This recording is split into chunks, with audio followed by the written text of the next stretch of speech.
દૈનિક બાઇબલના વાંચનો. તારીખ 25 જાન્યુઆરી 2026, સામાન્ય કાળના ત્રીજા અઠવાડિયાનો રવિવાર. પહેલું વાંચન પૈગંબર યશાયાના ગ્રંથમાંથી. બીજું વાંચન કોરિન્થના ધર્મસંઘ પર સંત પાઉલનો પહેલો પત્ર અને શુભ સંદેશનું વાંચન સંત માથી કૃત ગ્રંથમાંથી. પહેલું વાંચન પૈગંબર યશાયાના ગ્રંથમાંથી, અધ્યાય 8ની 23મી કલમથી અધ્યાય 9ની 3જી કડી સુધી. ભાવિ રાજાધિરાજ. પહેલાના જમાનામાં તો ઝબુલૂનના અને નફ્તાલીના પ્રદેશોની નાલેશી થઈ હતી, પણ પાછળના જમાનામાં એ આખા પ્રદેશનું સમુદ્રના માર્ગથી તે યર્દનની સામે પાર આવેલા પ્રદેશનું અને વિદેશીઓની વાસભૂમિ એવા ગાલિલ પ્રદેશનું ગૌરવ થશે. જે પ્રજા અંધકારમાં આથડતી હતી તેને મહાજ્યોતિના દર્શન થયા છે. ઘનઘોર તિમિરના પ્રદેશમાં વસનારાઓ આગળ પ્રકાશ પ્રગટ્યો છે. હે પ્રભુ, તે તેમના આનંદમાં ભરતી આણી છે, તે તેમના હૃદય હર્ષથી ભરી દીધા છે. લોકો કાપડી વખતે અથવા લૂંટ વહેંચતી વખતે જેમ આનંદ અનુભવે છે, તેમ તેઓ તારા સાનિધ્યમાં આનંદ અનુભવે છે, કારણ ભૂતકાળમાં તે જેમ મિદ્યાનની સેનાનો પરાજય કર્યો હતો, તેમ એ લોકોને બોજારૂપ ઝૂંસરી, તેમના ખભા ઉપર પડતી લાકડી, તેમને હાંકનારનો પરોણો તે ભાંગી તોડી નાખ્યા છે. આ પ્રભુની વાણી છે, તે આપણો આધાર છે. બીજું વાંચન કોરિન્થના ધર્મસંઘ પર સંત પાઉલનો પહેલો પત્ર, અધ્યાય 1 કલમ 10થી 13 અને 17. ભાઈઓ, આપણા પ્રભુ ઈસુ ખ્રિસ્તને નામે મારી તમને આગ્રહભરી વિનંતી છે કે તમે બધા એક અવાજે બોલો અને તમારામાં પક્ષો પડવા દેશો નહીં, પણ તમે બધા એક મનના અને એક વિચારના થઈને હળી મળીને રહેજો.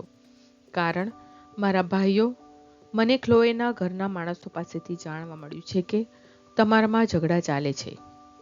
મારું કહેવું એ છે કે તમારામાંનો દરેક જણ જુદું જુદું કહે છે. કોઈ કહે છે હું પાઉલનો માણસ છું, કોઈ કહે છે હું અપોલોસનો માણસ છું, કોઈ કહે છે હું કેફાનો માણસ છું, કોઈ કહે છે હું ખ્રિસ્તનો માણસ છું. તો ખ્રિસ્તના ભાગલા પડી ગયા છે કે શું? શું પાઉલ તમારે ખાતર વધસ્તંભે જડાયો હતો, અથવા તમને પાઉલને નામે સ્નાન સંસ્કાર આપવામાં આવ્યો હતો?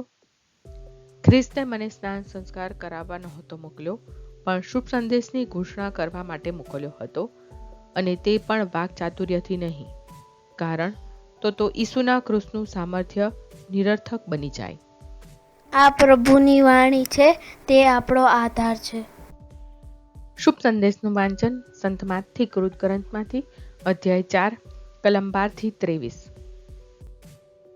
ગાલિલમાં ઘોષણા.